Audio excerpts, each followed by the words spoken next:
오늘 미국 그 네바다주에서 아마 라스베가스에서 그 네바다 대학이 있는데 거기서 대선 후보 3차 토론이 있었습니다. 1, 2차 토론에서 지금 이 벨벨 지저분한 이야기까지도 다 나왔고 뭐 미국의 언론들이나 한국의 언론들, 전 세계 언론들은 힐러리가 92% 이상의 승률을 굳혔다.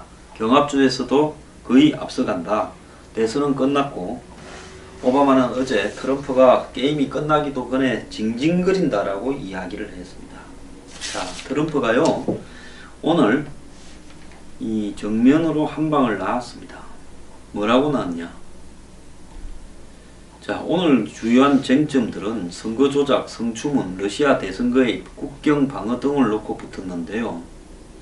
오늘도 여전히 악수를 하지 않았고 두 후보는 이 트럼프는 이런 식으로 대선을 해서 선거가 끝날 때는 승복하지 않겠다라고 강력히 시사를 했습니다. 자, 이제 미국 한번 갈 때까지 가보자고 트럼프가 한 방을 놨습니다. 또 트럼프가 힐러리가 사회보장세와 관련한 발언을 계속 이어가자 힐러리를 향해 정말로 지저분한 여자라는 막말까지 해버렸습니다. 속 시원하게 말 잘했습니다. 트럼프는 잡놈이지만 힐러리가 지저분한 여자인 거 100% 사실입니다. 트럼프는 힐러리 측과 미디어와 언론과 네가 한편이 돼서 선거를 조작했다는 그간의 주장과 관련해서 대선 결과에 승복하겠는가 하고 진행자가 물으니까 그때 가서 말하겠다며 계속 애를 태울 거라고 말을 했습니다. 자, 이 미국 언론들은 트럼프가 만약에 패배할 경우에는 승복하지 않겠다라는 입장을 밝혔다 이렇게 해석하고 있고요. 힐러리는 한마디 하겠다며 소름 끼친다고 했습니다. 또 트럼프는 과거 여성들을 성추행했다라는 세간의 의혹에 대해서 힐러리가 자기한테 성추행을 했다라는 여성들을 부추겨서 앞에 내세웠다라고 이야기를 하면서 힐러리가 매우 지저분한 선거운동을 벌이고 있다. 힐러리나 그 여자들이 하는 것은 다 소설 쓰고 자빠졌다 이래 말했습니다. 또 그는 심지어 여기 와 있는 내 아내에게도 내가 사과 안 했다. 아무 일도 안 했기 때문에 내가 왜 사과하냐. 그녀들이 명성을 원하거나 힐러리 캠프가 그 짓을 부추겼다 이렇게 했습니다. 자, 그리고요 트럼프는 일본, 독일, 한국, 사우디를 거론하면서 우리나라는 다른 나라들에 의해 착취되고 있다. 이들 나라는 부자 국가들인데 왜 방위비를 더 안 내냐고 오늘도 이야기를 했고요. 동맹들이 방위비를 지금보다 더 내야 되고 한국에 대해서는 100% 부담 필요성까지 제기했습니다. 저보고 왜 이런 트럼프를 지지하냐고요? 한국 정신 차려야지요. 자, 미국의 대통령이 바뀌어서 100% 내라 했을 때 우리가 뭐 60%, 70%까지라도 낼게 좀 협상을 하자 이렇게 말을 할 수 있는 자세가 되어 있지 않다면 필요 없으니까 가라 해야 됩니다. 그럼 가면 어떻게 되냐? 미국은 없어도 된다며요. 미국의 필요성 때문에 와 있는 거지. 한국을 돕기 위해서 와 있는 거 아니라고 왼쪽에 있는 사람들 다 믿고 있지 않습니까? 가고요. 미국 가고 사드도 빼가 가고 싹 다 빼가 가십시오. 그런 다음에 자주 국방 한다며요. 저는 대한민국 국민들이 정신 차리려면 트럼프가 돼서 미군이 3분의 2쯤 인천 부산 앞바다에서 배를 타거나 오산 비행장에서 비행기를 타고 나가야 정신을 차리는 국민이라고 봅니다. 오늘 웃기는 거는 정말로 미국 대통령 뽑는데요. 미국보다 훨씬 못한 나라. 국력에서 미국이 한 요즘 따지면 10분의 1도 안 되고 이런 러시아의 푸틴을 트럼프를 대통령으로 만들어서 꼭두각시를 세우려고 민주당을 해킹했다. 이런 소리를 힐러리가 하고 자빠졌습니다. 지가 그 해킹에서 했던 말들을 사과해야지 해킹을 누가 했냐가 중요합니까? 그러면서 푸틴이 트럼프를 미국의 꼭두각시로 두려고 한다. 이렇게 말을 했고 트럼프가 대통령이 되면 푸틴의 앞잡이가 될 거다라고 이야기하니까 트럼프는 푸틴은 힐러리와 오바마에 대해서 조금도 좋아하지 않고 존중하려고 안 한다. 힐러리는 푸틴이 모든 면에서 지보다 똑똑하니까 푸틴을 좋아하지 않는다고 비꼬았습니다. 그리고 나는 푸틴의 꼭두가시가 아니다 이렇게 말을 했고요. 트럼프는 국무부와 유착옥을 빚은 클린턴 재단에 대해서 범죄 사업이다. 한마디로 패밀리 비즈니스라는 거죠. 마피아에 남편하고 마누라가 다 해먹는. 그러면서 힐러리가 국무장관 시 이 재단이 외국 정부로 받던 후원금을 왜 당장 돌려주지 않느냐라고 물었고요. 힐러리는 우리가 한 것을 트럼프 재단이 한 것과 비교할 수 있어 기쁘다 라고 이야기를 했습니다. 오늘 트럼프는 힐러리를 행편없는 여자라고 했고, 우리가 가장 욕을 심하게 할 때 행편없는 여자 아닙니까? 힐러리는 트럼프를 역사상 가장 위험한 후보라고 했습니다. 하도 뭐 트럼프가 이 음담 패설을 했니 성추행을 했다 이런 여자들이 많이 나서서 그 좀 웃기는데요. 오늘 웃기는 이야기가 하나 나왔습니다. 이 빌 클린턴한테 과거에 성추행을 당했다는 지역 방송의 여기자가 등장을 했습니다. 아칸소주 지역 방송의 TV 기자 출신인 레슬리 밀위는 오늘 보수 성향 인터넷 뉴스에서 1980년대 방송국에서 빌 클린턴이 세 차례나 자기를 더듬었고 아파트까지 찾아왔다는 겁니다. 원래 빌 클린턴이 아칸소가 지 고향이고 근거지 아닙니까? 당시에 여러 공식 행사에서 빌 클린턴을 20차례나 이렇게 인터뷰했고 방송에서도 볼 기회가 있었는데 작업하는 작은 편집실까지 따라와 의자에 앉은 이 여기자의 어깨를 문지르고 가슴까지 손을 뻗었고 멈추라고 하니까 웃기만 했다. 그리고 일주일쯤 지났을 때 두 번째, 이후로 세 번째 계속 성추행을 했고 지가 오르가즘을 느낄 때까지 나를 뒤에서 껴안고 가슴을 만지려 했다. 이렇게 말을 했습니다. 이후에 자신의 아파트까지도 두세 차례 찾아와서 10분씩 이렇게 문을 두들겼다고 이렇게 이야기를 하고 있습니다. 트럼프가 오늘 힐러리를 향해서 I will keep you in suspense라고 이야기했습니다. 서스펜스라는 게 우리가 뭡니까?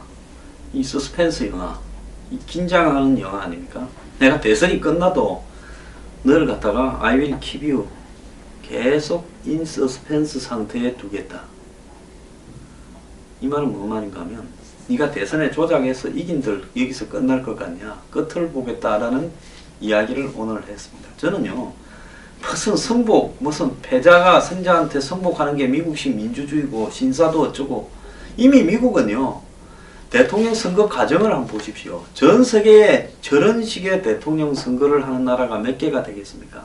언론이 다 달라붙어서 한쪽을 편들고 있는 놈들이 다 달라붙어서 한쪽을 편들고 아예 이쪽을 죽이려고 치밀한 공작들이 전개되고 저 도둑 여자의 비리에 대해서 누구도 제대로 보도를 하지 않고 덮어버리고 그 도둑 여자의 바람꾼 남편 그 도둑놈 부부 강연에 다니면서 돈 뜯고 부자들하고 밥 처가면서 돈 뜯고 정치를 하면 할수록 더 부자가 되어가는 정치에서 억만장자가 된 월가의 앞잡이 2008년 금융위기를 불러온 저 힐러리 클린턴, 빌 클린턴 부부에 대해서 누구도 본질을 이야기하지 않습니다. 미국 사회 끝난 사회이기 때문에요. 트럼프는 이겨야 되고 이길 수 있다고 봅니다. 하지만은 졌다 하더라도 순순히 성복해서는 안 됩니다. 그래서 미국 사회가요 해체 직전까지 가는 한번 한바탕 소란을 겪고 나야 정리가 된다. 저는 그렇게 보고 있습니다. 오늘 트럼프 말 잘했습니다. 트럼프답습니다. 자, 트럼프가요 패배 시 성공 않겠다고 폭탄 발언을 한 부분은 힐러리를 긴장시키려고 쇼한 부분에 벗어난 부분에 의미가 있습니다. 지금 미국 사회가 엄청나게 분열이 되어 있습니다. 의식의 분열뿐만 아니라 인종의 분열, 그리고 계층의 분열, 그리고 한마디로 이익의 분열, 이해관계의 분열이 되어 있습니다. 이 부분에서요 트럼프는 자기 지지층을 향해서 내가 대통령에 출마한 게 내 이해관계 때문에 나온 건 아니다. 미국의 대통령이 한번 출마했다는 것도 평생 영광이고 족보에 남죠. 그러고 나와서 멋있게 지고 악수하고 이러고 사라지면 또 사업하면 됩니다. 옛날보다 차원이 달라져 있죠. 그런데 트럼프는 그게 아니라 나는 나를 지지하는 사람을 위해서 최선을 다해서 싸우고 또 지금 현재 부당한 일들이 자행되고 있고 나한테 자행되고 있지만 그건 당신들에게도 자행하고 있는 것이다. 이런 미국의 이런 부당한 선거 개입 조작, 또 언론 보도, 또 부당한 기득권층의 압력, 그리고 커넥션 이런 부분들을 파헤치기 위해서 끝까지 싸우겠다라고 이야기한 겁니다. 트럼프가 지금 자신의 지지자들 최소 40% 이상의 콘크리트 지지층에게 보여줄 수 있는 부분은요, 종교적인 부분이지 이것이 무슨 단순히 한 정당의 후보라는 수준을 벗어나 있습니다. 그러면 그 사람들한테 선거만 끝나면 끝? 나는 빠이빠이다. 당신들도 다른 사람 잡아서 열심히 싸워. 이럴 수는 없는 거 아닙니까? 그러니까 트럼프가 이 선거 내가 지더라도 끝까지 가겠다. 쉽게 승복 안 하고 아주 너네들 끝을 한번 봐서 뼈를 추리겠다라고 이야기를 한 걸로 해석해야 됩니다. 북한이 지난 15일 날 이동식 발사대에서 즉 이 평안 북도 쪽에 서쪽 끝에서 무수단 미사일 3,500km를 날아가는 장거리 미사일을 쐈죠. 그랬는데 그 이 미사일이 발사 직후 폭발해버리고 오늘 또 5일 만에 쐈는데 수초 만에 공중 폭발을 한 걸로 지금 보입니다. 자, 북한이 그럼 오늘은 또 왜 쐈을까? 지난번에 15일 날 쏜 부분은 10일부터 16일 사이에 이 한미가 이 동서남해안 일대에서 대규모 해양 군사 훈련을 벌였고요. 여기에 로널드 레이건호라는 미국의 가장 강력한 핵 항공모함이 왔습니다. 이런 군사 훈련을 의식해서 쐈다고 보는데요. 오늘은 아마 어제 미국 국무부에서 외교국방장관 연석회의가 열려서 북한의 이 핵과 미사일의 도발에 대응해서 이 확장 억제 전략 협의체를 신설하기로 했고, 이 확장 억제 전략 협의체는 즉 이 익스텐디드 디터런스라는 미국 본토가 핵으로 위협받았을 때 미국이 핵으로 대응하는 그런 어떤 상응하는 수준의 이 한국에 대해서도 보장하겠다. 그것이 핵 무산이지 않습니까? 이 부분을 어제 이제 논의를 했는데 이 부분에 대해서 좀 더 이렇게 확실하게 이야기를 했다. 이렇게 보고 있습니다. 그래서 이런 부분들을 한국이 미국의 핵우산에 대해서 미심쩍어 하면서 전술핵을 재배치해달라, 독자 핵 개발을 하겠다, 핵 잠수함을 가지겠다, 이렇게 이야기를 하니까 미국이 이제 한국을 달래기 위해서 최고 수준의 이런 협의체를 만들어서 앞으로 북의 핵 위협에 대처하겠다 하니까 이 북한이 이걸 겨냥을 해서 이렇게 지금 싸웠다라고 보는 겁니다. 자, 북한이 미사일 실패가 확인된 지 5일 만에 또 쏴서 또 실패를 했다라는 부분은요, 굉장히 의외인데요. 뭔가 보여줘야 된다라는 초조함과 조급함일 수도 있고, 아니면 북한이 실제로 이 무수단 어떤 발사를 지난번 6월 22일에 두 번째 쐈을 때는 고각으로 1000km 이상 올라갔다가 이 길이가 400km까지 딱 떨어졌거든요. 근데 북한이 지금 계속 실패한 걸 쏘는 것은 지금 지난번에 쏘았던 것은 이 무수단 미사일 발사대에서 쐈고 지금 자꾸 이동을 하면서 어디서 쐈는지 알 수 없게 쏘려다 보니까 기존의 그 이 발사를 하는 이 베이스가 안정되지 못해서 실패하고 있는 거다라고도 해석을 해야 될 거라고 봅니다. 미국의 위성이나 각종 정보망이 북한 전역을 훑고 있지만은 북한이 가지는 가장 무서운 어떤 이 위력은 어디서 쐈는지 알 수 없게 쏘는 겁니다.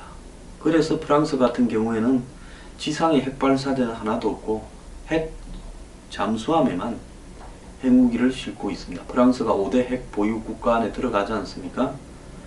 그래서 프랑스는 핵 잠수함만 유지하고 있고 영국도 사실상 그런 식입니다. 그래서 이 핵에 있어서 가장 중요한 것은 잠수함에서 물 밑에 있다가 갑자기 쏘는 건데요.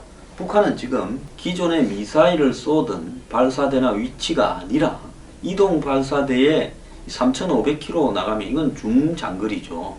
뭐 중거리라고 보통 해석을 하는데 굉장히 긴 거리입니다. 그러면 북한이 3,500km면 괌, 사이판 이런 지역이 다 이 북한의 영역에 들어가고요. 북한의 한마디로 이 사정 거리 안에 들어가고 무수단. 그렇기 때문에 북한이 이 부분을 기습적으로 쏘게 되면 한마디로 이 요격하기가 쉽지 않을 수 있다. 초반에 이런 부분을 노리고 아마 북한이 기습적으로 쏠 수 있는 훈련을 하다 보니까 계속 지금 실패가 연속인데요. 이 실패를 한다고 해서 우리가 안이하게 생각해서는 안 될 거다라는 생각입니다. 오늘까지 이제 열리는 이 한미 2+2 국방 외교 장관 회의에서 미국 핵 잠수함이 동해에 배치되면서 상시 배치되는 수준의 배치를 하게 되겠죠. 그러면서 전술핵이 한국의 이 땅 위에는 없지만은 동해 바다 안에 이 전술 핵을 실은 핵 잠수함이 이렇게 배치되어 있으면서 언제 어디서 북한을 향해서 쏠 줄 모른다 라는 부분을 보여줌으로써 사실상 전술핵을 반입하는 효과를 가지고 오겠다. 그리고 미국의 이 첨단 E8이라고 하는 이 정찰기도 배치를 하고 또 이 전략적 자산 한반도 배치가 필요한 미국의 초강력 무기 즉 B-1B 랜서 지난번에 한국에 2번 왔다 갔죠. 그 다음에 스텔스 전투기인 F-22 랩터 또 B-2 스텔스 폭격기 B-52 전략 폭격기 등도 한반도에 배치를 해서 이 북한을 좀 위협해야 되는 거 아니냐. 즉 중국과 러시아가 반발을 하겠지만은 핵무기를 탑재하지 않는 이런 무기들이 한국에 배치된다고 해서 러시아나 중국이 크게 반발할 이유도 없다라는 겁니다.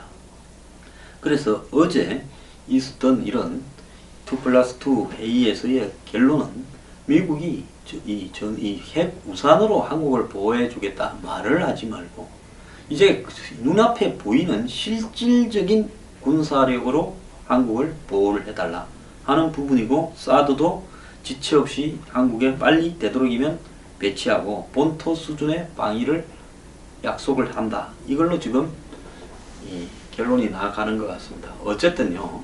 최대한 나은 형태의 안보 환경이 될 수 있도록 우리는 가장 많이 얻어야 됩니다. 미국이 정권이 교체되기 전에 최대한 얻어내고 새 정권이 들어서면 또 협상을 해서 우리의 안보를 담보할 수 있는 것들을 얻어내야 된다고 생각합니다.